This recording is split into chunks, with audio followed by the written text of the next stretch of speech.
A nuestro fiel y selecto público de las sesiones laboratorias. Hoy tenemos una más, signo de que la cosa marcha y además con creciente éxito. Hoy de nuevo apostamos por una sesión internacional de alcance internacional.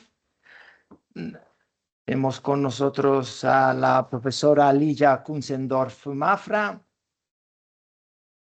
Muchas gracias, en primer lugar, de acompañarnos hoy.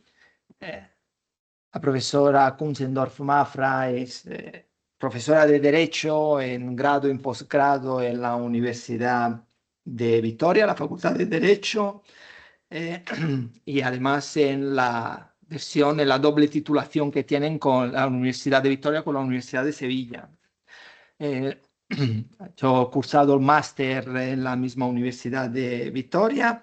Es una investigadora de una gran iniciativa como es el Cyber Leviatán, el Observatorio del Mundo en Red, que algunos de los aquí presentes hemos tenido la inmensa suerte de participar gracias a su Deus Ex Machina, nuestro común amigo y colega José Luis Bolzán. Es miembro del Grupo de Investigación de Estado y Constitución. Es secretaria general de una asociación que debe ser un club de magos, porque se llama Abracrim. Pero luego me he enterado de que es la Asociación de los Abogados Criminalistas Brasileños, ¿no? Puedo revelar un pequeño secreto. Me he preguntado antes si en castellano tenía que decir abogados criminales. Eso depende. Uno, unos sí igual y otros no. Pero bueno, es también, y además creo que tiene especial sentido con lo que nos va a contar hoy, es vicepresidenta de la Comisión Nacional de Inteligencia Artificial y Algoritmos, en este caso criminales, son los algoritmos de la Asociación Brasileña de Abogados Criminalistas, ¿no? Entonces, por tanto, a pesar de su juventud, pues atesora ya una notable experiencia docente, investigadora y profesional. Hoy nos va a hablar de un tema que por el título es muy sugerente, ¿no? Del juez capturado por la inteligencia artificial y sobre las garantías del debido proceso mental. A mí todo esto, nosotros lo mental nos apasiona cada vez más, se está convirtiendo en un objeto de investigación cada vez más codiciado. Así que sin más preámbulos, ya de nuevo muchas gracias y tuya es la palabra. Muchas gracias Roger por la invitación. Buenos días a todos. Es un placer estar aquí. Vengo desde Brasil para hacer mi doble titulación en Sevilla. Me viene esta invitación de Roger y de Miguel, que es un placer. Y creo que estoy entre amigos porque casi todo lo conozco. Entonces, creo que estoy muy tranquila para hacer esta conferencia hoy. Vale, primeramente creo que debo hacer una advertencia porque voy a hablar un portuñol. No será posible, voy a intentar hablar un poco más despacio, pero claro, algunas conjugaciones verbales no van a estar tan buenas y el vocabulario algunas veces voy a hablar en portugués con un acento en español, pero vamos a intentar, creo que vamos a nos comprender mutuamente, no va a ser un problema. Vale, vamos a empezar entonces hablando de esta cuestión del juez capturado, de la cuestión del debido proceso mental. Debemos empezar por en qué momento estamos, cuál es el piso que estamos, el llano que vamos a pisar. ¿Por qué? Mira, la cuestión de la tecnología. Desde siempre, desde el tiempo de la piedra, el hombre cuando va a desarrollar, va a crear una tecnología, quiere tornar su vida más fácil. Entonces, la prensa, el fuego y el computador, el ordenador incluso. Entonces, siempre estamos intentando hacer nuestro trabajo más fácil o evitar una fatiga física, pero la cuestión ahora, estamos intentando también evitar una fatiga mental. Esta es la cuestión principal. Y entonces la cuestión de la racionalización de las elecciones que son vendidas como va a ganar con precisión, va a ganar con tiempo, va a ganar con las decisiones de la máquina, o sea, yo no voy a pensar, la máquina va, son más precisas que yo, porque yo soy fallo y yo sé que, no, que ni siempre voy a hacer algo muy bueno, pero la máquina tiene este apelo se dice, tiene esta cuestión, va a ser más precisa. Y entonces hay un desplazamiento un poco más profundo que vemos con la tecnología más antigua. Si antes hay un desplazamiento desde la deliberación, ¿no? Va a ser una fundamentación, va a pensar, va a ser una reflexión, pero ahora hay este desplazamiento para la adhesión, porque las elecciones ya están previamente hechas o hay una arquitectura que está casi como lista para que yo tenga la ilusión que estoy haciendo elecciones, pero son elecciones muy más pequeñas. Tengo una amplitud muy más pequeña. Entonces, mira, vamos a hacer un cambio. Estamos hablando de la tecnología como un todo. Pero si vemos el sistema de justicia, tenemos un sistema de justicia ya sobrecargado, ya muy burocratizado.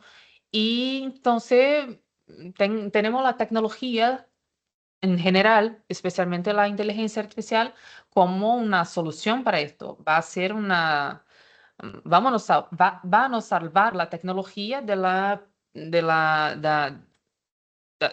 demora, que va a se quedar por mucho tiempo los procesos. Entonces, el sistema de justicia que también tiene esta realidad y está medido por métricas que tiene que atender algunas metas, también va a ser un ambiente muy privilegiado para tener estos tipos de tecnología.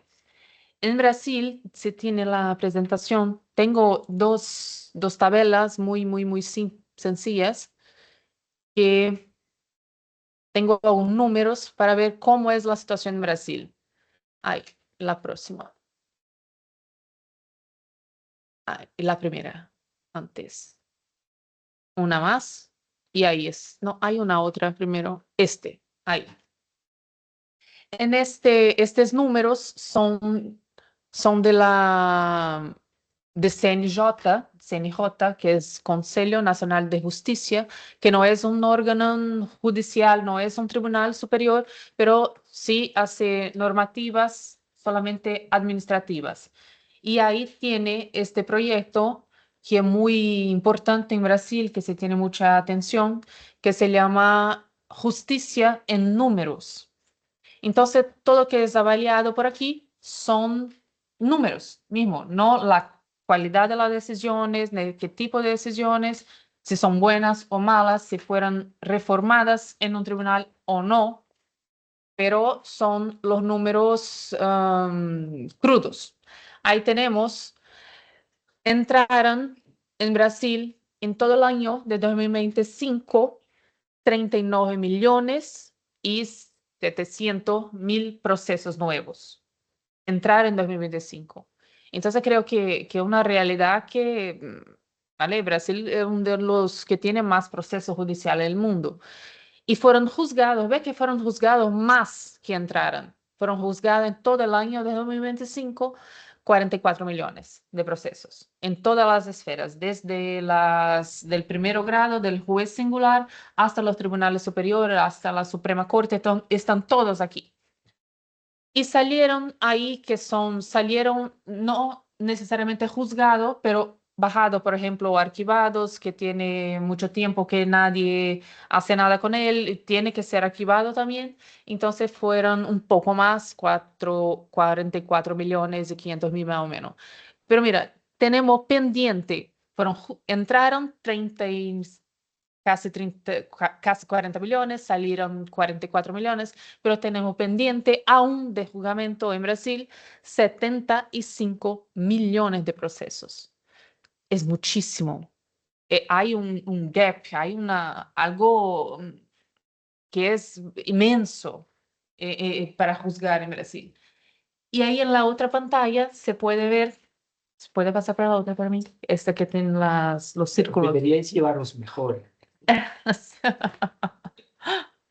La otra, un otro gráfico, no, antes, este.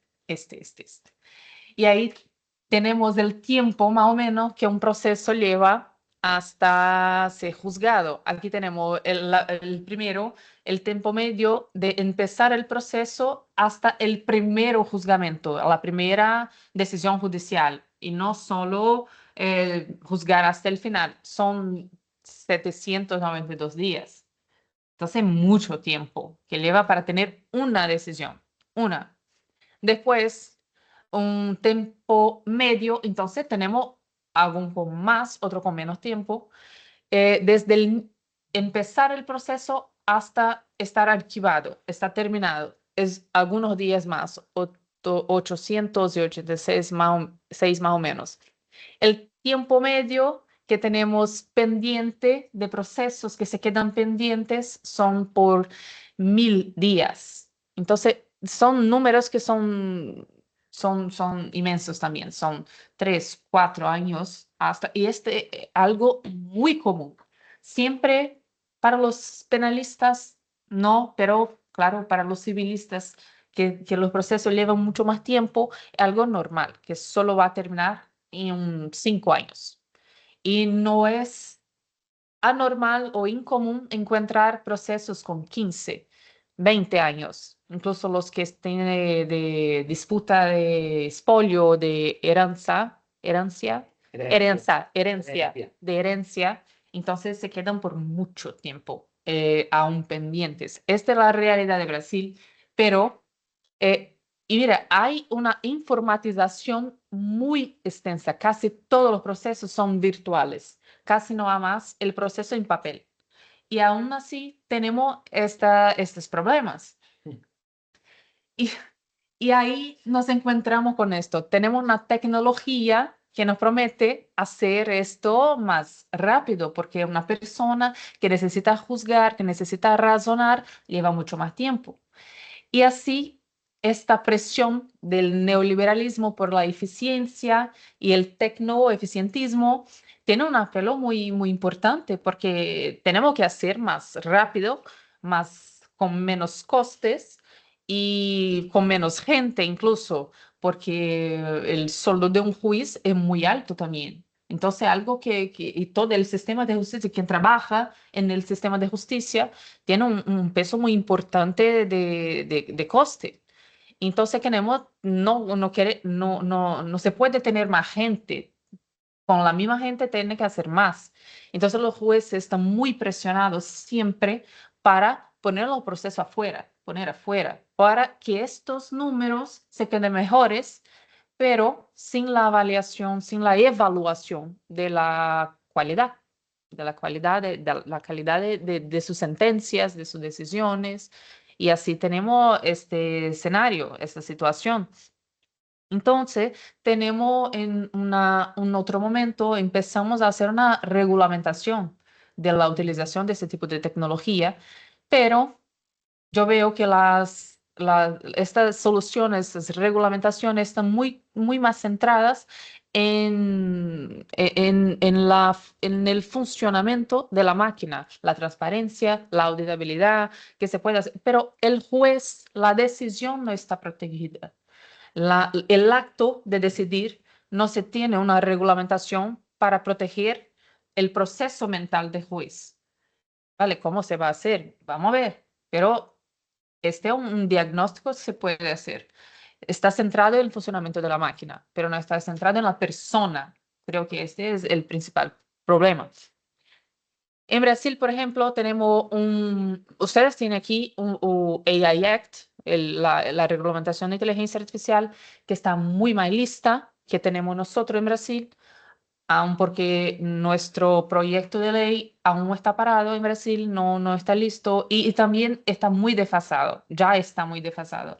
Creo que es de 2022 este proyecto y ya está mal. Y tampoco salió del Congreso Nacional. Y tenemos también una regulamentación hecha por este órgano que he hablado, que se llama CNJ, el Consejo Nacional de Justicia, que es un órgano que es creado para supervisar y coordinar administrativamente al Poder Judicial a nivel nacional. Entonces va a definir políticas, va a hacer metas, va a inspeccionar el funcionamiento de los tribunales, de estas normas administrativas que ellos hacen. Y no es un órgano judicial, una función principal no es decidir recursos, pero solo regular y controlar la administración judicial.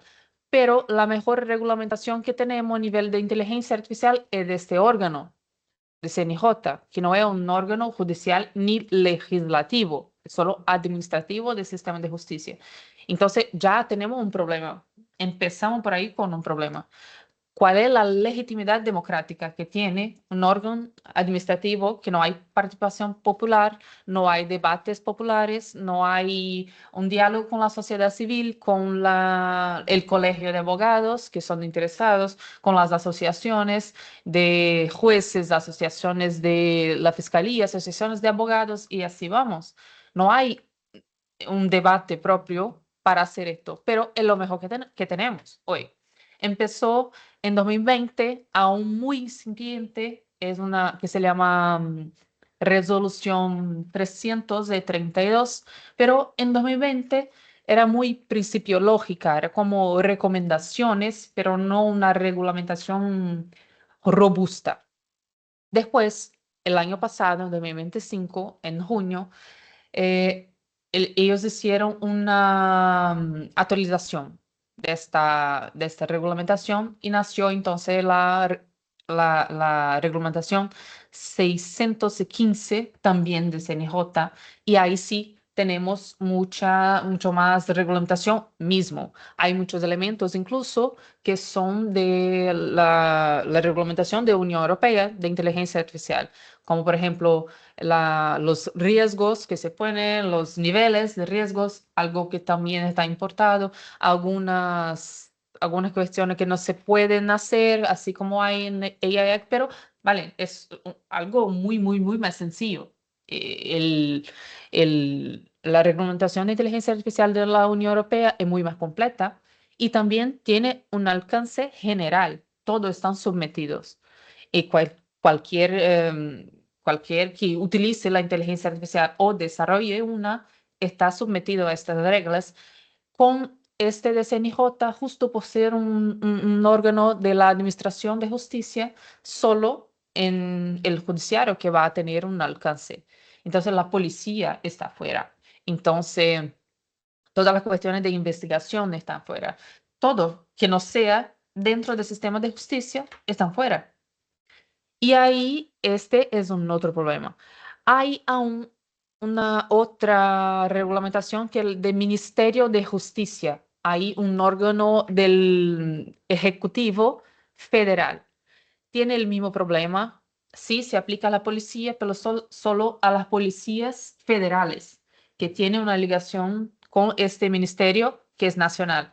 Como Brasil, diferentemente de España, en un estado federativo, una función de varios estados, así más o menos como Estados Unidos, no lo mismo, pero para comprender, creo que está bien. Hay también las policías locales de cada estado y este no está embarcada por nada, ninguna reglamentación. ¿Y qué pasa? Hacen lo que quiere. Es un freestyle total. No hay nadie que puede decir no puede utilizar porque no hay reglamentación ninguna.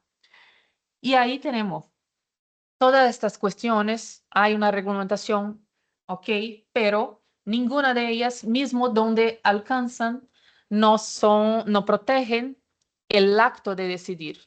Siempre tiene un resultado cualquier, pero el acto de decidir, de apretar el botón, no va a ser decidir mismo, porque hay una arquitectura para que se pueda decidir.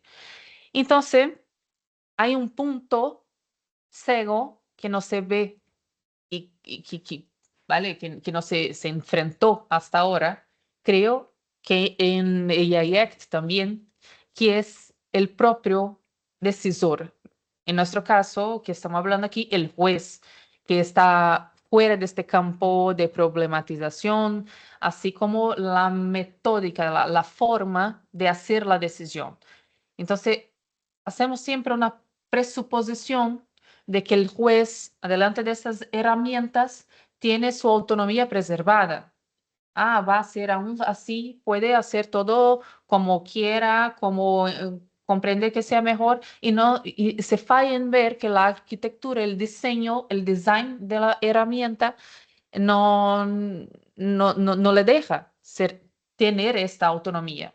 Y así, hablando de la autonomía, es lo que rescatamos aquí en este trabajo, la autonomía en el sentido liberal, que hacer sus elecciones sin tener ninguna influencia, ninguna coerción, y después utilizando autores como Richard Thaler y Cass Sustein, se puede llegar hasta el paternalismo libertario y ahí que tenemos la figura de los nudges, un empujón para la persona en una dirección que se entiende que sea más cierta, pero aún sin prohibir la elección, pero se ofrece, son opciones más pequeñas en una dirección mejor.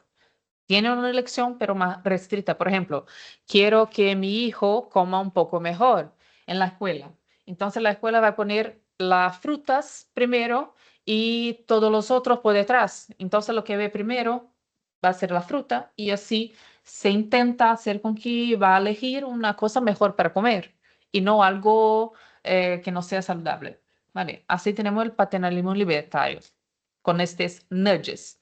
Después, con la tecnología y especialmente el micro-targeting y también el perfilamiento, se puede conocer también esta persona que se va a hacer una arquitectura de elecciones especial para ella. Yo tengo una arquitectura, Roger tiene otra, Regina tiene otra, y así va.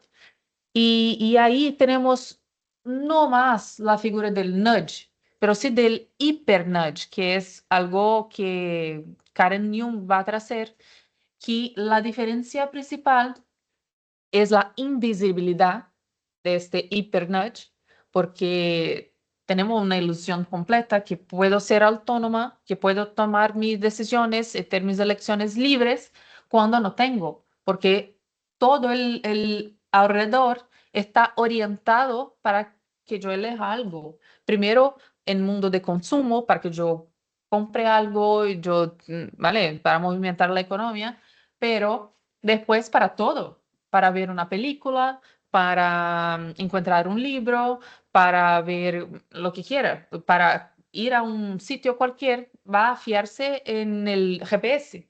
Yo que no conozco Oviedo, siempre estoy con el GPS. Si me manda por un lugar u otro, yo no sé. Voy por aquí porque no quiero perderme. Y así tenemos esta nueva configuración del espacio de decidir.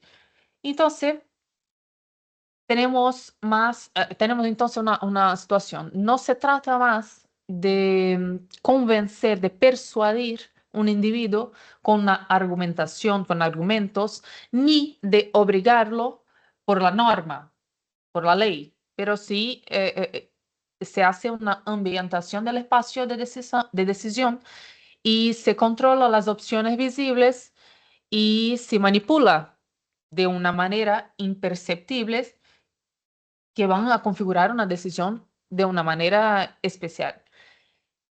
Y ahí vamos a traer para el sistema de justicia.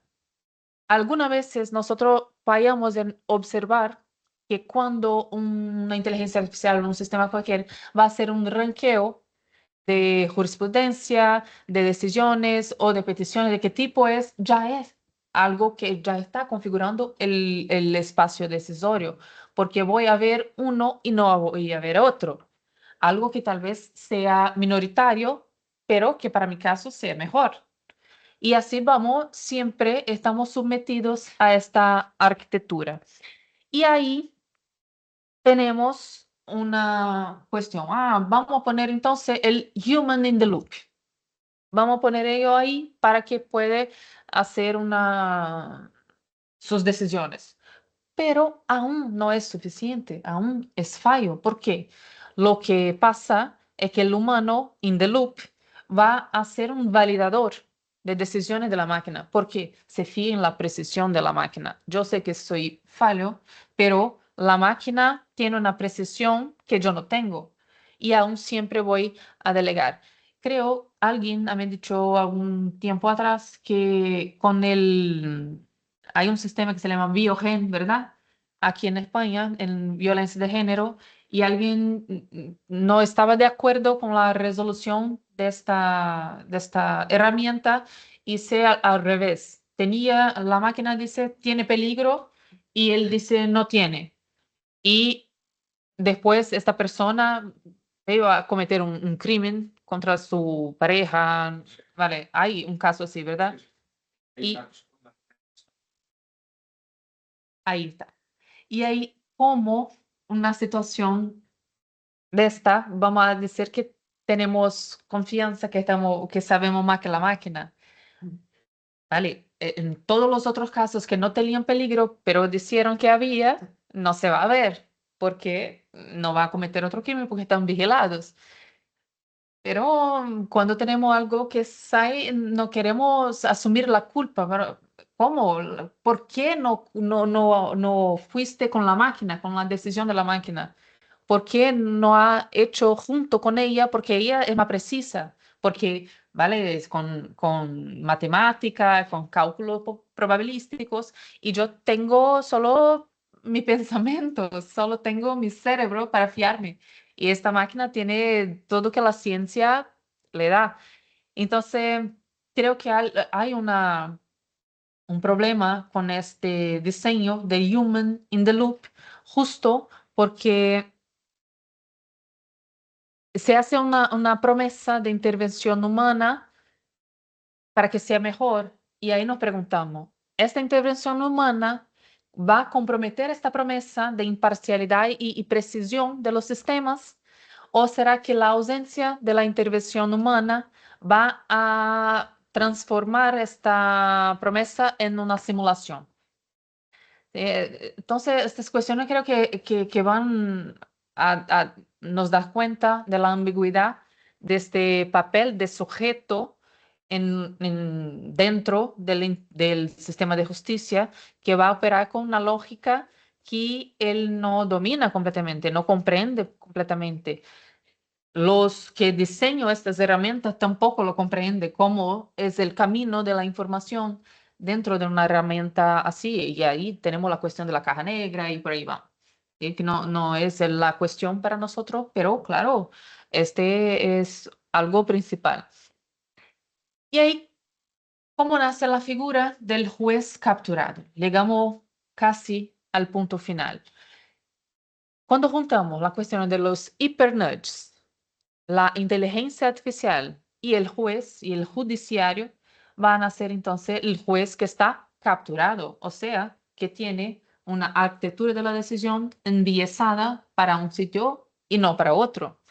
Y este juez capturado es algo que Bolsa es mi director en Brasil de mi tesis desde el máster, entonces hay un tiempo que estamos juntos, y es algo que hicimos juntos para nos referimos al juez que perfilado, o sea, conocido por esta herramienta, no percibe la inducción, no la inducción del pensamiento, de la filosofía, el método de conocimiento, pero una inducción que la máquina va a hacer, que va a impulsar en nombre de esta productividad, va a delegar en todo o en parte este acto de decidir y va a alegar las conclusiones del programa de inteligencia artificial como una certeza, una precisión. Tiene esta cuestión para el juez. Entonces, esta promesa de eficiencia y objetividad científica aliada a sobrecarga estructural del judiciario va a tornar estos sistemas de recomendación en atajos mentales. Yo estoy me liberando del esfuerzo de pensar. Entonces, esta adopción va a ser facilitada y va a ser incentivada. Tanto es porque la justicia en números está aquí presionando a los jueces para hacer más en menos tiempo. Y entonces lo que no se mide, lo que no se puede ver, o sea, el esfuerzo mental de la deliberación no es importante. Lo que es importante es poner los procesos afuera. Con qué coste de calidad, no importa. Todo lo que no se mide no importa. Pero la deliberación judicial que estamos hablando no se puede decir que es un acto de voluntad solipsista del juez, no es algo arbitrario, pero sí es algo que se desarrolla dentro de una racionalidad hermenéutica que va a ser orientada por el lenguaje de derecho, por la institucionalidad, hablar esto en español me costó, de la jurisdicción con una necesidad, claro, de justificación pública. Entonces, justamente por esto, que no se puede ser naturalizada la idea que el juez decide libremente, mismo cuando está inmerso en estas estructuras técnicas que van a organizar a su percepción del mundo, que van a seleccionar caminos y que van a ofrecer algunas soluciones que están ya hechas, prehechas. Entonces, el proceso de formación de la decisión sufre todas esas presiones que van a comprimir la apertura de la interpretación y va a reducir la deliberación en un gesto de adhesión. El juez capturado no delibera, él adhiere, hace una adhesión. Y ahí entonces, ¿qué es el debido proceso mental para evitar el juez capturado? Es una dimensión epistémica de la garantía procesal, especialmente del debido proceso legal. Algo muy bien puesto que nadie ya lo contesta, ¿vale? Que algunas veces no observan, pero el debido proceso mental está propuesta. Entonces, es la fase epistémica del debido proceso legal. Y la idea es impedir que la jurisdicción sea capturada por estas maneras sutiles de gobierno tecno-cognitivo para que deje el juez protegido para hacer su deliberación. Y tal vez esto pase por una cuestión de un paso atrás. Claro, que no estamos hablando de algo, de un neoludismo o de algo nostálgico o tecnofóbico o antiprogreso. No, es una realidad. Tenemos, ¿no? Es el judiciario del futuro que va a utilizar la inteligencia artificial. Ya lo usa. ¿Cómo vamos a integrar esta herramienta inteligente de una manera que proteja los derechos y garantías fundamentales que nos costó mucho sangre y mucho tiempo para conquistarlos? Algo que no se puede abrir mano por la eficiencia, por este tecnoeficientismo, más con menos, a la lógica económica. Entonces, la cuestión es no naturalizar este ambiente y ahí hacer una defensa del derecho a una decisión humana, pero una vez más, no es tecnofóbica, no es antiprogreso, pero sí para traer el juez, traer Traerlo. traer el juez para dentro de este proceso, para que no sea un mero para que no haga solo la adhesión a o que la máquina le dice, el human the loop no va a ser solo un adherente a las decisiones, pero sí va a integrarse con la inteligencia artificial de una manera casi simbiótica. Esta es la propuesta. Como no soy programadora, no soy diseñadora de una herramienta, pero desde el derecho tenemos que hablar con quien hace estas herramientas para, mira, tiene que hacer un diseño distinto. Este no es suficiente, no es tan bueno para el derecho porque quien hace la programación no entiende de la cuestión de los derechos fundamentales de derecho como nosotros no entendemos de la herramienta. Y así tenemos que tener un punto de contacto para hacer algo que sea bueno para el sistema de justicia, para la ciudadanía e incluso para la democracia, porque es una expresión, la garantía fundamental es una expresión del liberalismo y, claro, por consecuencia, a democracia. Entonces, mira, proteger la autonomía del juez, ver este debido proceso mental como una extensión del debido proceso legal, no es solo una cuestión filosófica que se va, no, una cuestión práctica, es una cuestión, es una exigencia democrática para que se pueda legitimar las decisiones. Y ahí sí, ¿qué regulación? Si no tenemos una regulación que protege este acto de decidir del juez, ¿qué regulación queremos? Una de verdad, y ahí que debe haber una interacción entre los programadores y los juristas para que encuentren una solución. Porque me encuentro en un lugar porque creo que estamos hablando muchísimo en derecho de la inteligencia artificial, pero no sabemos el lenguaje de la inteligencia artificial. No sabemos el lenguaje matemática, probabilística, cómo se hace. Entonces creo que cuando nosotros estamos hablando de inteligencia artificial, los programadores se sienten como nosotros cuando estamos viendo un periodista hablar de derecho.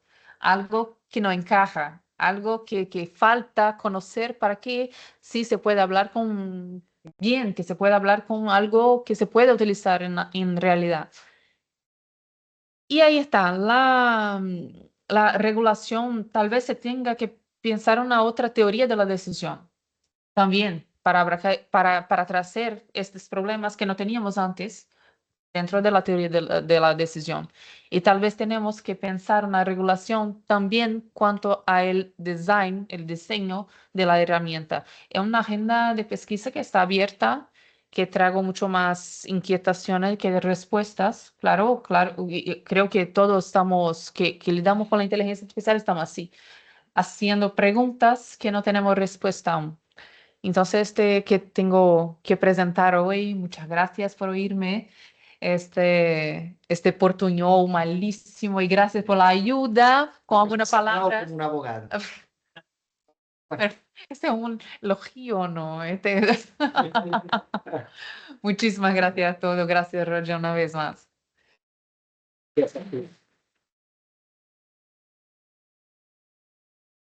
Muchas gracias. Y ya creo que nos has pinchado venas, nervios sensibles. Ahora damos paso a preguntas y observaciones. Solo si hace falta, yo tengo una sugerencia sobre la última parte de la que hemos hablado, sobre el qué hacer, ¿no? Pero bueno, primero, si hay alguna cuestión. Y si no, ya tiro yo la piedra en el estanque y luego vemos. Simplemente una única observación.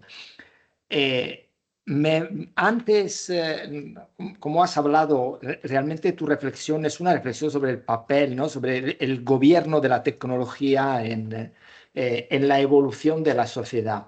Entonces, hace unas décadas, en los debates, cuando el impacto de la tecnología, sobre todo de las nuevas, era muy incipiente, pues nos preguntábamos que si todo lo que se podía hacer técnicamente también era éticamente aceptable. esa era, digamos, una fase que yo llamaría idealista o casi ingenua de la tecnología. Décadas después hemos llegado a plantearnos otra pregunta mucho más realista, que es la siguiente. Dado que todo lo que es técnicamente, tecnológicamente posible, tarde o temprano, se hará, a ver cómo nos las ingeniamos para gobernarlo, para lidiar con él. Porque la decisión si usarla o no, digamos, no es algo que está en la mano de los decisores acerca de la legitimidad, porque francamente parece eso, ingenuo y casi infantil creerlo. Entonces, a mí se me ocurre con todos los problemas que, claro, muy atinadamente planteaba sobre cómo garantizar, ¿no?, la decisión del juez cuando tiene que fundamentar una decisión que tiene consecuencias tan relevantes en el plano de los derechos de las personas, etcétera. A mí se me ocurre que, por un lado, es muy bueno, creo que nosotros no somos sospechosos, desde siempre profesamos la necesidad de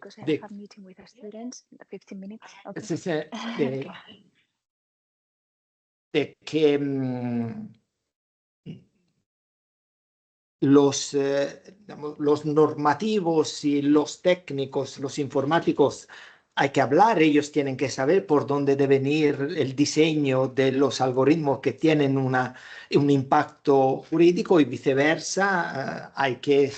Nosotros tenemos que entender un poco más cómo funcionan. Afortunadamente hay quienes ahora desde el ámbito normativo está emprendiendo esa labor pedagógica hacia los juristas, pero mientras tanto, eso hay que hacerlo y está muy bien, pero siendo realistas, mientras tanto, ¿qué hacemos hasta entonces?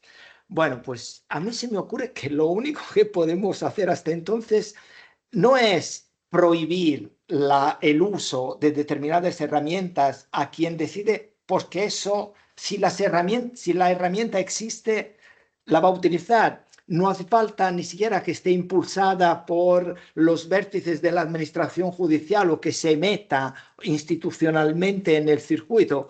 Quiero decir, existen igual las herramientas. Un juez que tiene que resolver un caso puede consultar, puede acudir igual. La clave es que si lo hace, tenga que hacerlo a escondidas. O sea, que es lo de siempre, lo que desde siempre hacen los jueces, que decidan lo que quieran, pero que no lo puedan decir, que han decidido lo que quieran, y que lo que deban decir tenga que basarse en una fundamentación completamente ajena a cualquier input tecnológico. O sea, en resumidas cuentas, desde luego tenemos que a ver si estamos de acuerdo en que, a pesar de su gran precisión, de su gran sofisticación, de todo lo que puede hacer la inteligencia artificial y que los humanos no sabemos hacer, que aún así decidamos que el uso de una herramienta tan fina nunca pueda valer jurídicamente como motivo de fundamentación de una decisión. Y eso es un principio normativo, esto es que establecerlo por norma, no requiere una reflexión técnica. Me pregunto, digo, ¿esto es simplemente una elucubración de un ciudadano así que piensa de manera muy aproximativa?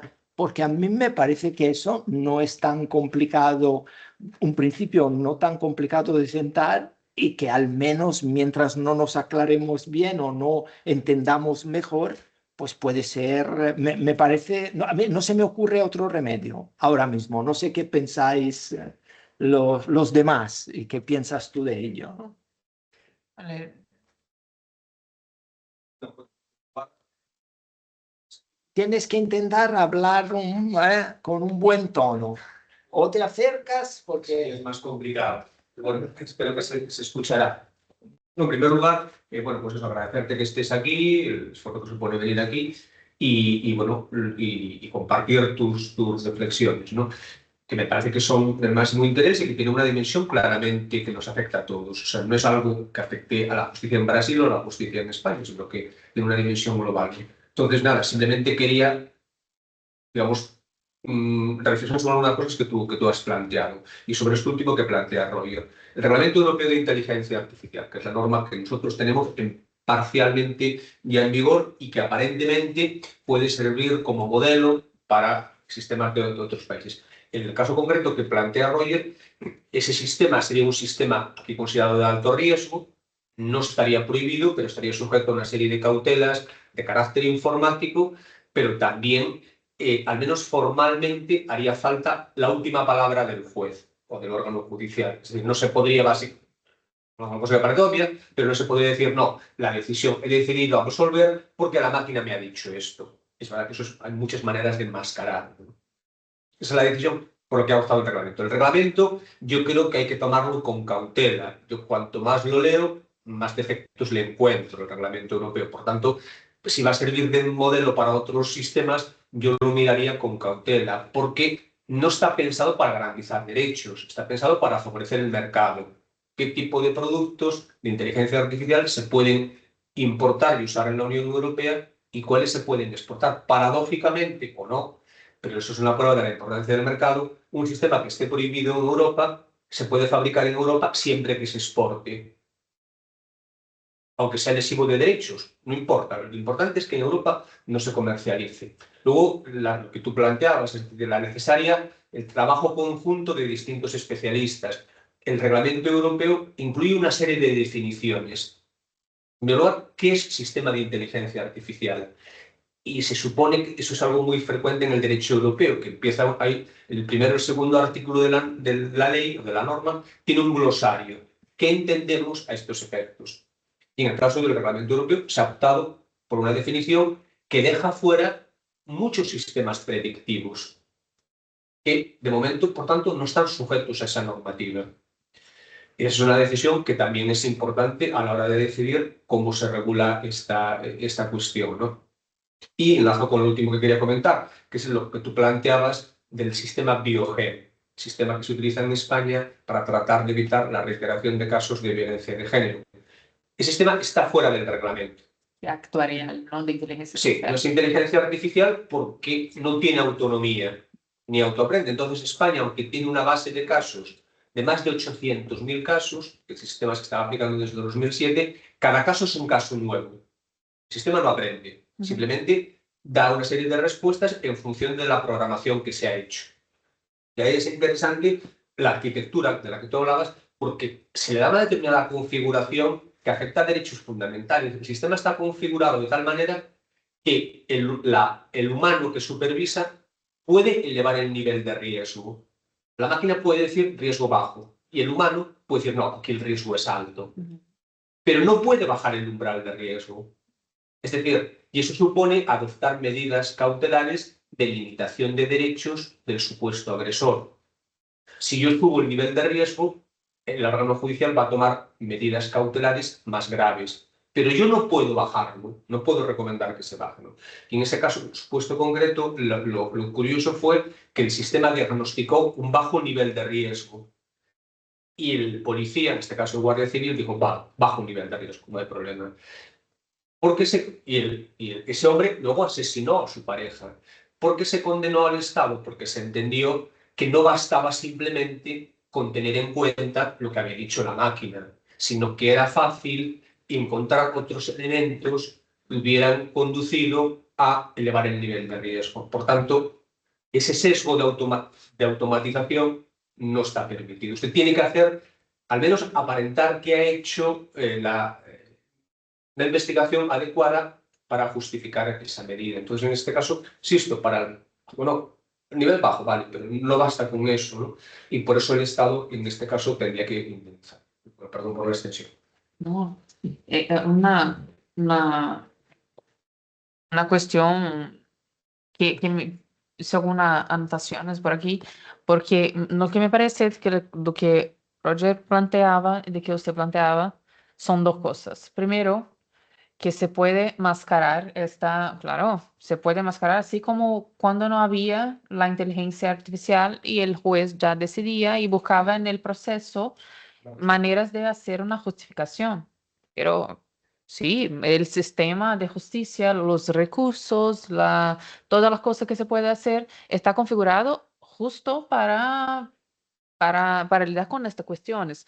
No, no es perfecto porque es humano.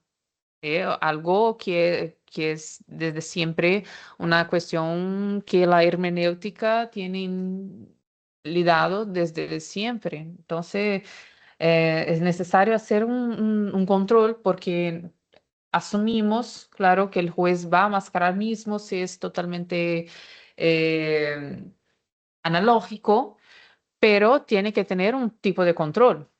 No se puede hacer como una arbitrariedad y va a decidir como quiera. Aún así, tiene que hacer una justificativa pública de por qué se hace así y no así. Entonces, el principio de la fundamentación de las decisiones va a tener una importancia mucho más grande en este escenario. Pero las dos cuestiones de las máquinas me traen tanto de utilización del juez para hacer las decisiones, las sentencias, ¿vale? Con inteligencia artificial, de AI Act, de Biogen, es porque no está, todas las cuestiones, claro, no se puede resumir algo tan sencillo, pero lo que tiene en común es que no están centrados en el humano, siempre están más centrados en los números. Es de alto riesgo, de bajo riesgo, de riesgo intermediario, pero son números que lo definen así. La cuestión del mercado está muy bien puesta también porque sí, no se quiere proteger la persona, pero sí lo que tiene el capital. Y una otra cuestión, en Brasil tenemos una realidad, como han dicho a ustedes, de freestyle casi que total. Todos pueden, incluso los tribunales que hacen sus propias tecnologías de inteligencia artificial y son incentivados a hacerlos, incluso por estas resoluciones de CNJ, no hay un debate público, no se sabe cómo se hacen de verdad. Hay un gap democrático. Creo que hay una parte que se tiene que incluir a las personas y ahí vuelvo a este punto. No, no está centrado en la persona, sí, en la máquina, que ella puede hacer y lo que va a hacer. Y la responsabilidad es cuestión de Biogen, que no sabía los detalles y sabía solo lo que dice aquí un poco Macedo, pero se fía tanto en la máquina que mismo que se pueda fácilmente hacer una otra evaluación que no sea con la máquina, el agente, el policial, se fió en la máquina porque sí, se está diciendo que bajo es bajo y no va ni pensar hacer una otra evaluación porque tiene muchos otros casos para hacer. Y ahí volvemos a la presión de la eficiencia, a la presión de, de hacer mucho más con mucho menos.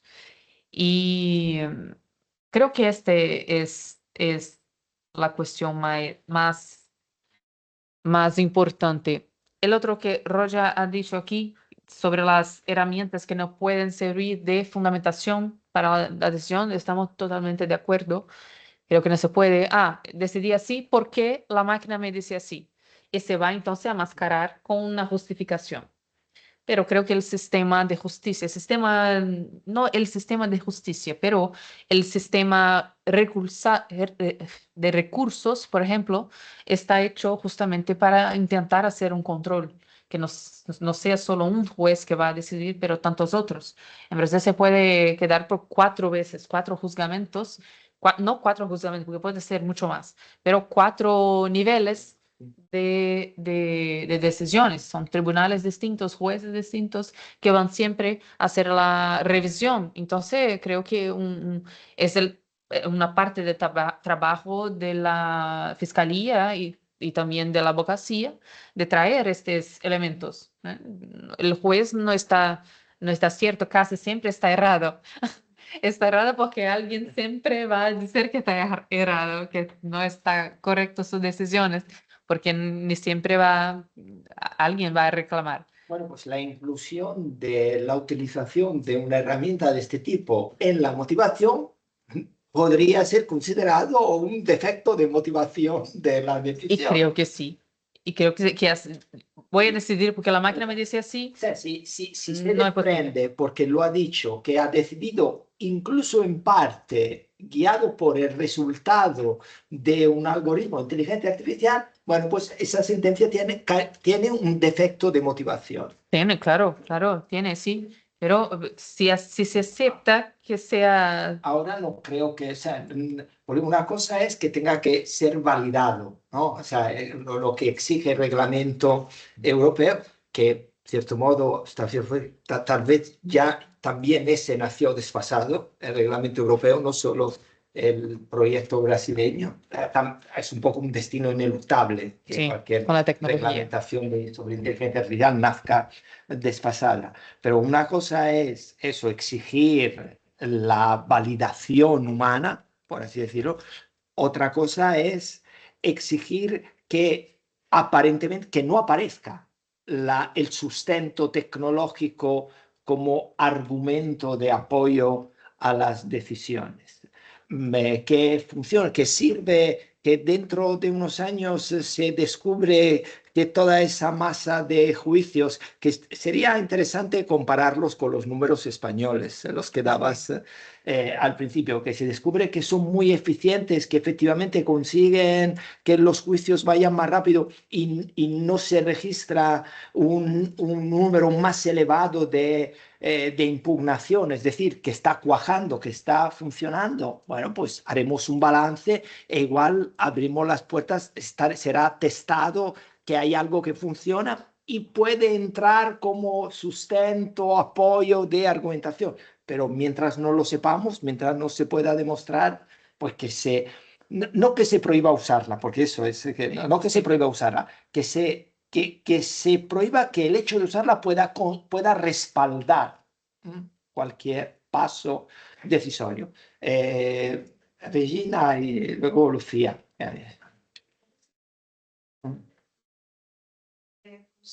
Muchas gracias, Ligia, ¿no? Por hacernos pensar, ¿no? No sé si somos mejores o si somos peores que la máquina. Pero claro, una vez que la máquina nos puede ser útil, yo entonces quería puntualizar algunas cosas con relación a los números de justicia en números, ¿no? Que nos presentaste hoy en la primera diapositiva. Pues tuve que buscar las tasas de litigación pues en Brasil y me encuentro con que la mitad del PIB, del país está en un contencioso fiscal. O sea, dentro de estos números, si tenemos que desglosarlos, porque no estamos hablando del juez penal y de la libertad de la persona que va a sufrir la decisión de este juez, sino que estamos hablando básicamente de litigios de materia civil, comercial, laboral, pero principalmente los litigios fiscales de empresas que no pagan impuestos, porque el promedio de duración de un litigio fiscal en Brasil es de 18 años y 11 meses. O sea que para las empresas es muy ventajoso, sale muy barato y al contencioso administrativo, tributario, fiscal y no pagar. Pues aquí yo incluso, como brasileña, digo, oye, lo mejor es que no quiero un juez capturado o no capturado, yo quiero directamente la máquina. ¿Sabes? Sí. Es la mitad del PIB de un país como Brasil. Y que le digan a la máquina que sea pro ciudadanía y que paguen los impuestos. ¿Entiendes? Entonces creo que el problema, y hay las dos puntualizaciones que quería hacer, es que cuando tratas los números sin desglosarlos, no sabemos que aquí a lo mejor quiero un juez, pero aquí a lo mejor no quiero un juez que sea tan, porque la materia es técnica. ¿Y de qué estamos hablando? ¿Del perro del vecino que me ha mordido o me estoy peleando contra la constructora porque hay unas infiltraciones en casa? ¿O es que pues tengo una situación de acoso sexual laboral? ¿Sabes? Entonces ahí pues no solo puntualizar, que hay que desglosar un poco en estos números de qué estamos hablando, de qué tipo de litigios, pero desglosarlos también aquí, donde es importante esta protección extrema de unos derechos fundamentales y donde no vamos a afectar, ¿no?, a la ciudadanía, sino que se revertiría en un sistema tributario más ágil, menos entre administrativo y judicial. La empresa no paga. Son estas dos cosas. Vale. Es una cuestión importante porque si tiene también una plataforma muy larga, muy grande, esta de justicia en números, entonces solo hay 2 tabelas, pero hay de todo. Por ahí se puede filtrar con varios tipos de informaciones. Pero sí, el más grande litigante en Brasil es la Hacienda Nacional, que son cuestiones tributales. Y sí, algo muy normal, la prescripción de débitos fiscales. Entonces, sí, pero ahí cuando me dice, ahí sí se puede ser una máquina para que va más rápido y que esté junto de la cuestión de la ciudadanía, que pueda decidir a favor de la ciudadanía. Estoy de acuerdo con esto, pero lo que pienso un poco mejor, ¿quién va a decidir cuáles son las causas, las cuestiones que van a utilizar el juez máquina, el juez maquínico, no sé? ¿Quién va No estoy seguro de que todas esas empresas que no pagan impuestos no se consideren ciudadanía. Pero Sí, no, son los ricos, claro. también se consideran. Son los ciudadanos, son ellos, no los pobres. Pero esta cuestión es algo que tenemos que pensar. Estoy de acuerdo con usted, pero ¿quién va a hacer esta elección? ¿Y hasta qué punto vamos a decir, no, aquí no se puede hacer? Aquí se tiene que parar, porque la presión por la eficiencia va a tener en todos los lugares, incluso para los más pobres, porque hablamos una broma en Brasil, que los clientes de la justicia criminal, por ejemplo, son las personas negras y los pobres. Y sí, hay una cantidad muy más grande de litigios, de cuestiones tributarias, la presión no está en ellos, la presión se hace sobre los pobres, siempre, aunque sean una parcela, una parte más pequeña de los procesos. La presión no va a resultar en los ricos, sino en los pobres. Como siempre, Brasil una desigualdad social tremenda. Entonces, esto es algo que me hace pensar un poco, ¿sí? La presión, cuando tengo una solución de eficiencia, no voy a experimentar con los ricos la eficiencia. Para ellos todo, todo, para los pobres nada. Y esto que me da una inquietación de que si hacemos esta elección, no, aquí queremos sí el juez máquina. En algún punto, o muy temprano, ¿quién va a sufrir esta larga población de Brasil, por ejemplo, que es nuestra realidad, que no tiene acceso a un abogado que puede tener su caso por 20 años? Va a tener un abogado cualquier que va a hacer solo una cosa cualquier para que se tenga una apariencia de legitimidad en el proceso y va a cadena, va en Es que cárcel. se abre la posibilidad no del juez, sino del abogado, sustituir al abogado por una inteligencia. También hay una otra cuestión, sí. creo que hay una inteligencia artificial, hay muchas inteligencias artificiales mejores que muchos abogados, pero Empresas tienen derecho a la tutela judicial, tienen derecho a una resolución de los tribunales. Entonces, yo creo que lo que a veces no es cuestión de que sea la máquina o la persona, sino qué nivel de garantías hace falta en los distintos procesos. Igual no hacen falta 4 recursos o 3 tipos de recursos. O sea, igual los plazos pueden ser distintos. Pero si yo soy de una empresa, no tengo por qué tener una justicia, digamos, con sesgos en mi contra. Porque igual no estoy defraudando. O sea, no necesariamente la empresa está perjudicando, digamos, al Producto Interior. Entonces, yo creo que ahí es difícil de justificar un trato peor en términos garantistas. Lo que pasa es que puedes hacerlo en términos procesales, es decir, que los plazos sean diferentes y que haya menos garantías. Pero no creo que sea un cuestión de juez y madre. Yo creo que está demasiado mal vista la litigiosidad no es mala, el conflicto no es malo. Todo lo que resta posibilidad de contradictorio, yo creo que hay que tomarlo con mucha cautela. Esto que dice Miguel ahora, efectivamente es así, porque no puedes adoptar un punto de vista.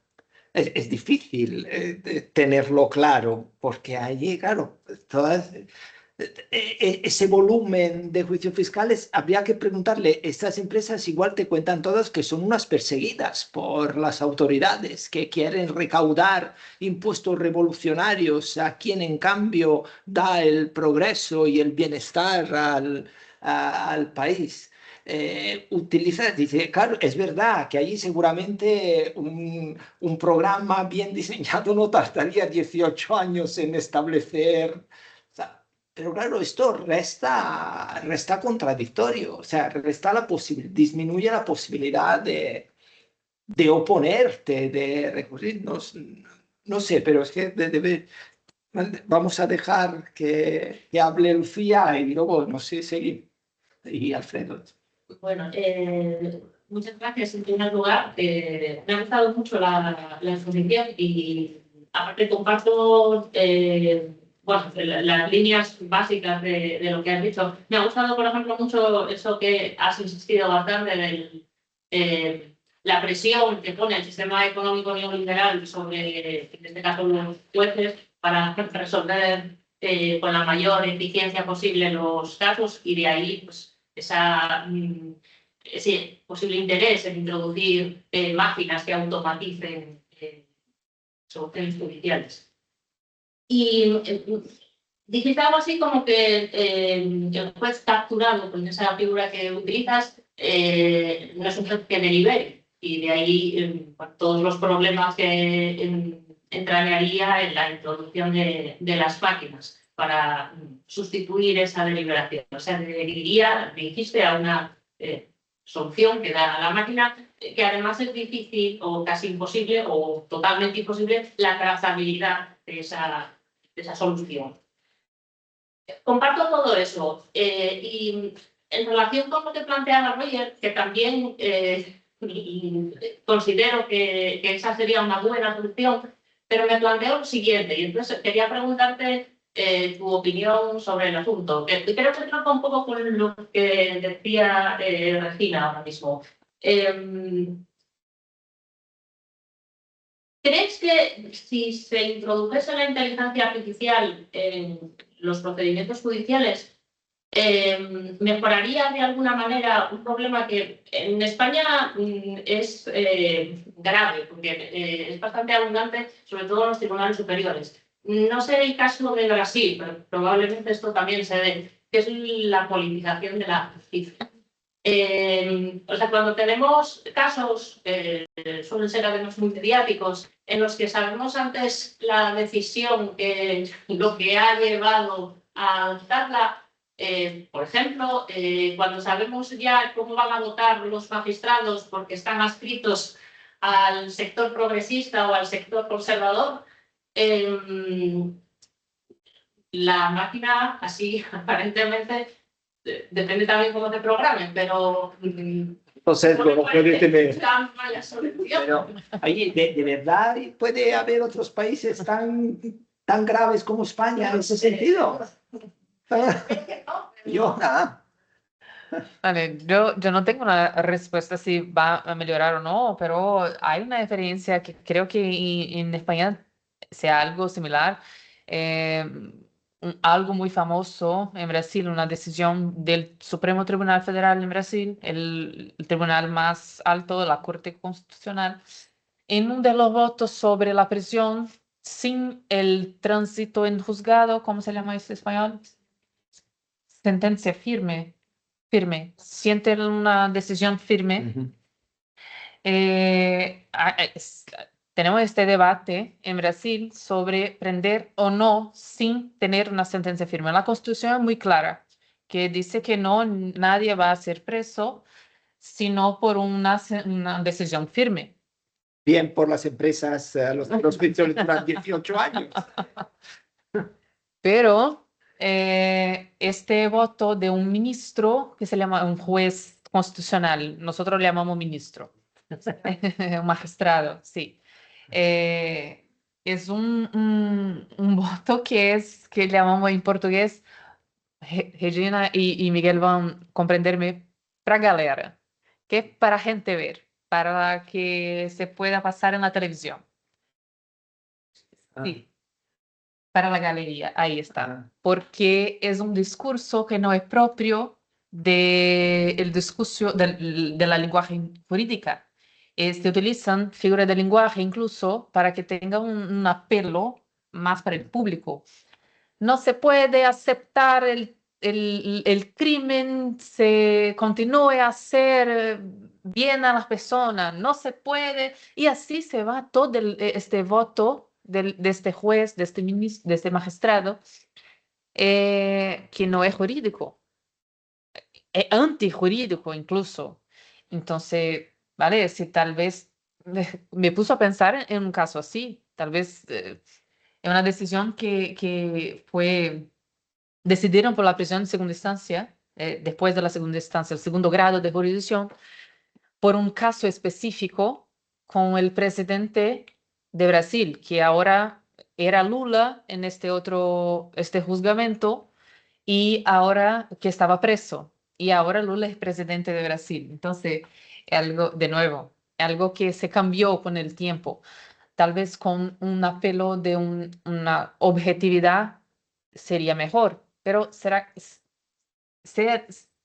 que sea necesario en la máquina este apelo de objetividad? ¿Solo la máquina puede hacer o el derecho ya puede dar cuenta? Porque para mí es muy claro que esta decisión de este magistrado no era jurídica, no era objetiva, claro, no objetiva con la precisión matemática, pero no utilizaba argumentos de derecho, sino para la galería, para tener en los periódicos, en la televisión, para aparecer algo que es muy raro para mí.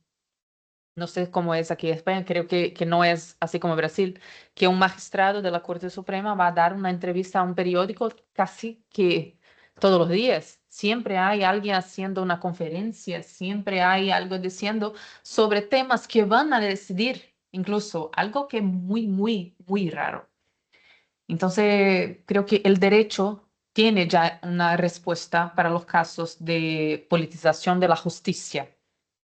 Si tenemos un compromiso ético con el derecho, creo que está suficiente. El problema es cuando tenemos valores que son más importantes do que la democracia, la justificativa pública y la constitución. Creo que es esto. La cuestión es aparecer en la televisión, en la tele, y no juzgar. Creo que el derecho tiene una respuesta. Si es la mejor, no sé. Si la máquina tiene una mejor, no sé. Pero tenemos un control, un tipo de control, no solo la máquina.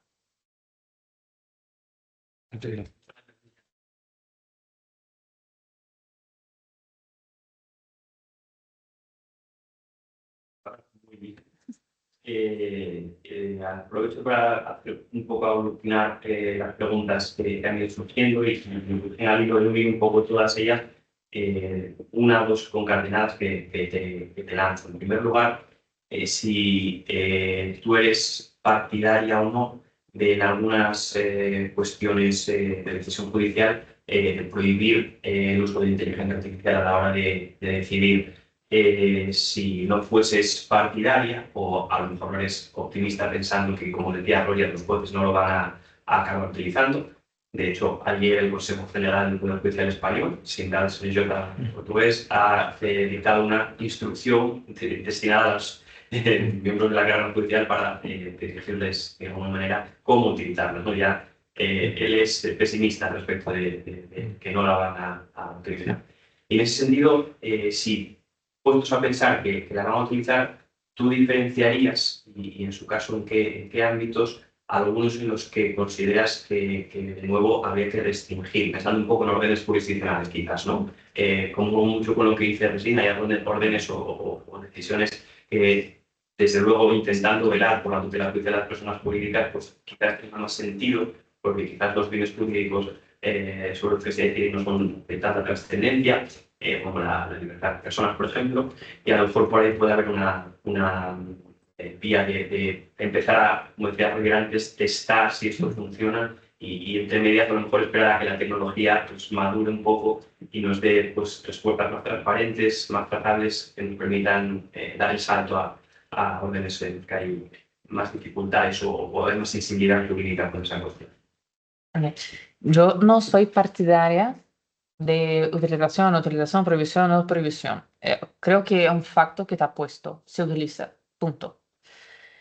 Claro, que no se puede aceptar, ahí tal vez yo sea partidaria, no sé, van a evaluar ustedes, de que algunas cuestiones que son muy sensibles, por ejemplo, creo que como hay en el reglamento de inteligencia artificial de la Unión Europea, como hay en nuestro reglamento de CNJ, de ser prohibido, por ejemplo, para hacer una predicción sobre la persona.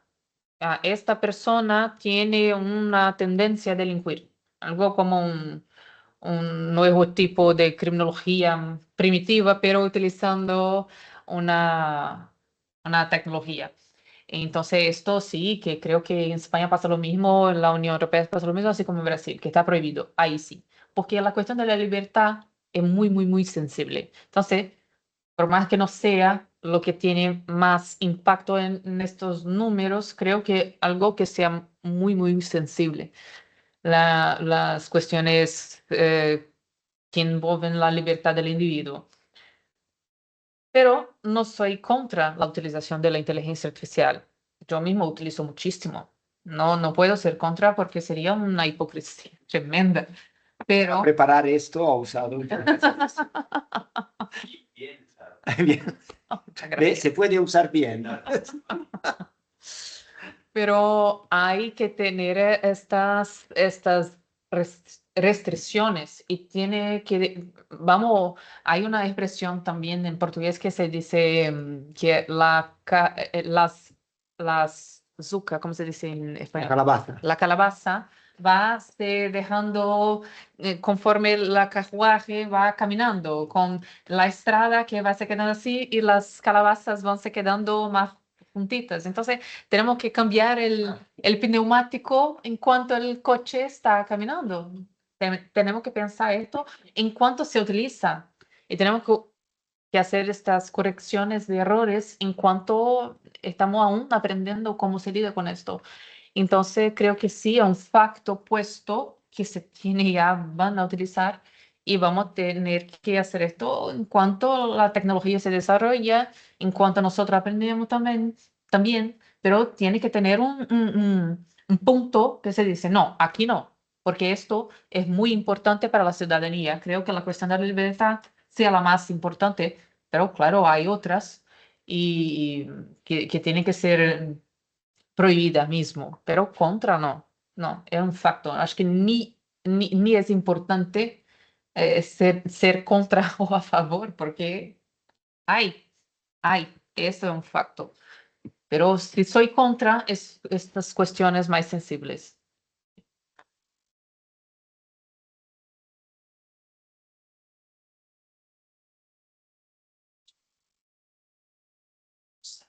Son tres planos o tres momentos al menos yo lo veo así, tres momentos distintos que no hay que mezclarlos.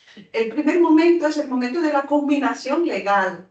O sea, que es el legislador el que va a decir, bueno, si tiene un recurso, dos recursos, tres recursos y claro, esto puede generar dilaciones indebidas en términos de cuando estamos tratando con litigios fiscales.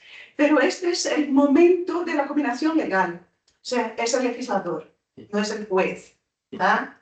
Y en este momento yo creo que se puede utilizar muchísimo inteligencia artificial para decir, está mal el sistema tributario brasileño, que se solapan cosas, que aquí hay litigación, ¿por qué? Porque está mal planeado, hay un diseño malo del sistema tributario de todo el país, que permite a las empresas esta alta tasa de litigación, porque es caótico. ¿Mm? Entonces, claro, utilizas inteligencia artificial en este primer momento, porque es el legislador y podemos promover una modificación. Bueno, vamos a tener solo dos impuestos y que la gente lo pague.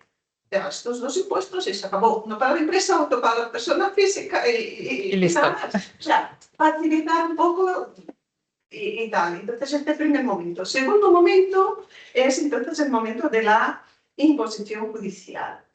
Y en el primer momento también, en términos de política criminal, matas a una persona. ¿Esto cuánto vale en pena? 5 años, 10 años, depende, pena de prisión permanente revisable. Entonces aquí también creo que estaría bien revisar el Código Penal porque tiene un montón de incoherencias en términos de penas. Y la inteligencia artificial es que en un flash nos diría aquí está mal, aquí hay incoherencias, aquí. Bueno, legislación, este momento. Segundo momento de aplicación judicial. Ahí entra pues esto, no son las jurisdicciones, pero también pues si es patrimonio o si es libertad. Si es libertad, si vas a la cárcel, pues más garantías. Pero si es solo patrimonio, pues hay menos garantías, creo. Por eso también se puede diferenciar igual en el derecho penal. No es lo mismo imponer una multa que imponer pena de cárcel o incluso pues, seguir con la prisión permanente, que sabe. Y el último momento, el tercer momento, es de la ejecución de lo que el juez nos ha dicho, bueno, terrorismo, pena X años, o pena en prisión permanente revisable. Bueno, si ha sido el juez el que, la persona humana, no tenemos que hacer el looping. Bueno, nos ha dicho el juez, vale. Pero vamos a instituciones penitenciarias y la persona ya está cumpliendo condena. Y aquí no la dejan salir. ¿Por qué? Porque puede ser la inteligencia artificial la que está diciendo, bueno, prisión permanente es revisable, te vamos a revisar, pero te vamos a mantener porque eres terrorista. No vas a salir. Y ahí entonces también este es el tercer momento en que se podría utilizar inteligencia artificial, que es el argumento también de, ¿cómo se llama la película esta española? Justicia artificial. Sí. O sea, vale, te mando a la cárcel porque soy el juez, pero después... Sí. Y todos los beneficios penitenciarios lo controlamos a través de inteligencia artificial. Sí. Nosotros tenemos la cuestión, voy a empezar del último al primero. La ejecución, por ejemplo, de una cuestión penal es algo que la propia ley ya hace algo muy listo para seguir solo. Casi como si fuera solo mismo. Se cumple todos los requisitos para hacer a un régimen de prisión mejor. Va a cumplir, es todo informatizado. Me da pena porque no puedo mostrarles cómo funciona el sistema de ejecución, porque es todo informatizado, tiene gráficos de tabla para todo lugar y se puede ver cuándo la persona va a progredir de régimen, cuándo va a tener un otro beneficio. Vale. Pero, y creo que la inteligencia artificial en un caso así puede ser muy bien utilizada. ¿Sí? Porque ya casi que camina solo, no es necesario una persona para hacer algo así, pero no todo. Por ejemplo, cuando me dicho ahora, no voy a dejar salir porque eres terrorista. Es una cuestión de valores, no es numérico. Está evaluando a alguien. Esta es la cuestión que no se... Sí, y ahí yo puedo utilizar la tecnología ahí, ¿cómo? Porque yo puedo emplear la tecnología y ella exacerbar este sesgo o no. Depende del sesgo del programador, del sesgo de la propia arquitectura, el sesgo social con los datos. Entonces, yo tengo un poco de, vale, no estoy contra utilizar, pero creo que tiene que estar hecho en puntos que se puede automatizar. ¿Sí? Otros no será posible. Así como la cuestión de la ley que impusen penas. Si así está, ¿cuánto vale matar a alguien con 10, 15 años o no? También me parece una cuestión de valores, que para sopesar que va a poner una pena más larga, más grande o no, va a ser una cuestión de evaluar esto. Por ejemplo, puedo hablar muy bien de Brasil porque soy abogada de Brasil, pero creo que la realidad en España sea algo similar, porque estamos en el mismo sistema económico. Los crímenes que tienen la pena más alta siempre son ligados con el patrimonio. El crimen de matar a alguien para tener sus cosas, tener su patrimonio, es más alta que solo de matar por un motivo, no me gusta de tu cara, voy a matarte. Es una pena más baja que que voy a tener su patrimonio y así voy a matarte para tener esto que tiene con usted, su coche, vale, que tiene. Entonces, algo que para mí muy evidente, que los valores en el Código Penal en Brasil son voltados a lo patrimonio y no a la persona. Y ahí tal vez, una vez más, la tecnología va a poder corregir esto, claro que puede, pero ¿qué sesgo tendrá? ¿Quién va a hacer esta programación? ¿Qué debate va a tener? Con quién es de derecho? ¿Quién es de la filosofía, de la criminología y de la programación, de la ciencia? Entonces, se puede utilizar, claro que se puede utilizar, y ya se utiliza, pero creo que hay que tener un cuidado muy, muy importante. Y la otra cuestión sobre la combinación legal, ¿sí? La primera que ha planteado de que el sistema tributario, yo estoy de acuerdo completamente, porque esto, por ser una cuestión muy, muy técnica, claro que tiene impactos de políticas públicas y tantas otras cosas, por obvio, pero creo que sí, que se podría utilizar de una manera mucho más objetiva, hasta porque tiene mucho más que ver con los números que los valores. Entonces creo que es un lugar que tiene que tener menos cuidado de que los otros. Pero claro, siempre por la cuestión que ha planteado Miguel también, yo tengo que tener derechos. Soy sonegador fiscal, pero soy ciudadano. Entonces, son cuestiones que sí, no hay un no absoluto, sino claro para lo que ya dice. Pero sí, tenemos que pensar y creo que esta comunicación entre los expertos sea cada vez más imprescindible para que se pueda hacer estos ajustes conforme el coche va caminando, no sé, creo que sea algo por ahí, pero estoy casi todo de acuerdo. No, es verdad, una cosa que se ha salido ahora es la aplicación de la inteligencia en otras funciones del Estado, no solo la función de juzgar, sino la función legislativa. Aquí también hay un debate en que también se puede utilizar inteligencia artificial en los parlamentos, por parte de los parlamentarios, y ya se está utilizando, que puede seguramente ayudar a hacer leyes técnicamente mejores. Pero perdona, Miguel, pero ahí es demasiado fácil Pensaba lo darse mismo. cuenta de la superioridad de... Ya veremos cómo calcular la capacidad luego del parlamentario para poder eso. Entonces, y luego creo que en cualquier función del Estado creo que es verdad, y que lo estaremos todo el mundo de acuerdo, hay más funciones que son más automatizables. Es decir, en el ejercicio de los controles jurisdiccionales hay unas que son más objetivas, es decir, es fácil saber, y quizás se podrían dedicar recursos humanos que se están dedicando ahora a cuestiones que son totalmente automatizables, que influyen en la función jurisdiccional, pero que no son ejercicio de función. Por ejemplo, cosas de organización, de funcionamiento organizativo, de los juzgados, la indemnización. La documentación que hay que aportar no se aporta la documentación. Creo que todo ese tipo de cosas serían muy relativamente fáciles. Hay cosas que son, digamos así, de ticar. Todo lo que sea de ticar. Sí, claro.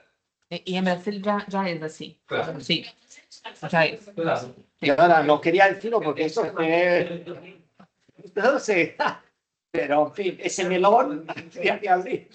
Las sanciones administrativas no son automatizables. Y el radar Sí. automáticamente te sanciona. A propósito de eso, antes lo que decía Regina, de claro, cuando están en juego la libertad personal o cuando está en juego el patrimonio, que las garantías son distintas, yo recuerdo que en mi pueblo, cuando, digamos, despenalizaron algunas sanciones ligadas a la conducción estando ebrios, y entonces dejaron de incriminarte por falta penal a ponerte una sanción administrativa y encima una vez al mes tenías que ir al centro psicológico a demostrar que ya no...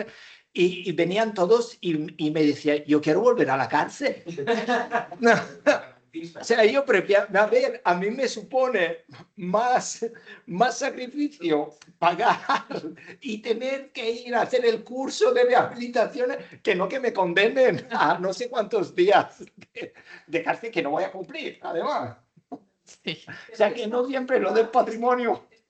Una baja de accidentes de conductores bajo el efecto. Eso. Sí, que Hombre, le moleste más al conductor que conduce bajo los efectos. Sí, Entonces no te está bueno. es posible. Es posible. Lo que quiero decir que en ese caso, digamos, en términos globales, la sanción administrativa es peor que la sanción penal. Sí. No son fácilmente automatizables. Sí, ¿no? La verdad. Bueno, ¿verdad? En Brasil, como casi todo ya es informatizado, estas cuestiones van de mesa a mesa de una manera ya automatizada. Mismo algunas decisiones que son siempre muy iguales, que tiene una decisión, tiene que tener una decisión, pero hay algo que siempre ocurre. Por ejemplo, va a citar, va a llamar el defending, el reo, el defenso al proceso para saber que tiene un proceso, necesita defenderse, que en Brasil se lleva algunas veces, llevaba algunas veces como 2 años, algo muy raro, y ahora ya no hay, porque algo ya automatizado, muy más sencillo. ¿Sí? Pero, pues, claro, ayuda. Pero la cuestión de la decisión es no es cualquier decisión, es la decisión que sea necesaria una reflexión del juez. Esta creo que debe ser protegida de los diseños malos de la inteligencia artificial. Van a utilizar, pero creo que tiene que tener un diseño que tenga una simbiosis con el juzgador y no solo una adhesión. Es decir, sería bueno que el que la va a usar, que sepa de qué trata el asunto. Ese es el gran peligro, que encima se la usen sin saber. Sí. La inteligencia artificial creo que es una herramienta muy útil si tú ya sabes lo que le estás preguntando, si ya conoces la respuesta. Sí. Entonces eso te puede ayudar a matizar, a encontrar otras vías. Es una aportación positiva, pero si tú la usas para preguntarle cosas Ya no sirve. que no sabes, bueno, aparte de que no sirve, no solo no te sirve a ti, no sirve ella porque es cuando más alucina, ¿no? Sí, sí. Hypernudge son los empujones que va a tener, pero, por ejemplo, la cuestión de las frutas, que yo decía, es un nudge normal, pero el hypernudge son ambiente digital que te va a poner en una elección muy lista, pero de una manera invisible. Esa es la cuestión. El menú de Netflix, que te aparece en ejemplo, Netflix. Porque hay de todo en Netflix, pero solo aparece para usted esto. Ah, va a ser una elección, yo soy libre para hacer mis elecciones, pero la arquitectura de la decisión, del ambiente de decisión ya está muy comprimido, está muy pequeñito y no se ve. No se ve en la cuestión del nudge, las frutas que están primero que las cosas no saludables, se ve que están haciendo un empujón. En el hipernudge no, tenemos la ilusión de autonomía aún cuando no tenemos. Esta es la cuestión del hipernudge, que solo el perfilamiento, el no, porque en digital, por ejemplo, yo tengo perfil en redes sociales, tengo mi email, interajo con la inteligencia artificial, ¿vale? El teléfono me conoce mejor el móvil que mi marido. Me conoce muy mejor el móvil, porque tengo toda mi vida por aquí. Estamos grabando. Pero al revés es real también. Y pasa con todos, no hay problema. Es total. Él ya me oyó hablando de esto antes, entonces está tranquilo. Pero con estos datos se puede hacer de todo. Te va a sugerir, te va a conducir a una decisión porque te conoce tan bien que sabe cuáles son sus impulsos. En realidad va a decidir Sí, va a decidir. lo que te gusta. Esta es la cuestión, porque va a decidir, ya no tiene autonomía ninguna. Y cuando se transporta una lógica así para el sistema de justicia, para el juez no va a decidir, no va a encontrar, no va a elegir una u otra cosa, sino va a un solo sitio teniendo la ilusión que está decidiendo. Este es que más curioso. Hay un ambiente de ilusión. Te engañan. Piensas que está libre y no está. Ah, El sesgo. sí, por ejemplo. Sí. Bueno, yo creo que ya la hemos aprovechado bastante, Alilla. Gracias, de verdad, Gracias. por hacernos pasar un rato tan interesante y estimulante. Gracias, como siempre, al fiel público asistente. Esto luego quedará a disposición de los usuarios virtuales y de las inteligencias artificiales. Muchas gracias y nada, nos emplazamos al siguiente seminario. Muchísimas gracias.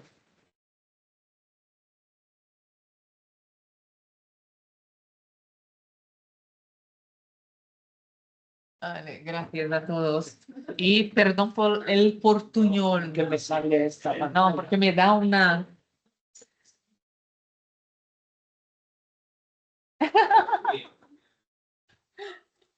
Alfredo ha tenido esta experiencia, ¿verdad? Con el portuñol también. Sí. Al revés. Y muchísimas gracias. Las primeras veces que nos hemos subido, los portugueses brasileños están amables y tan celosos que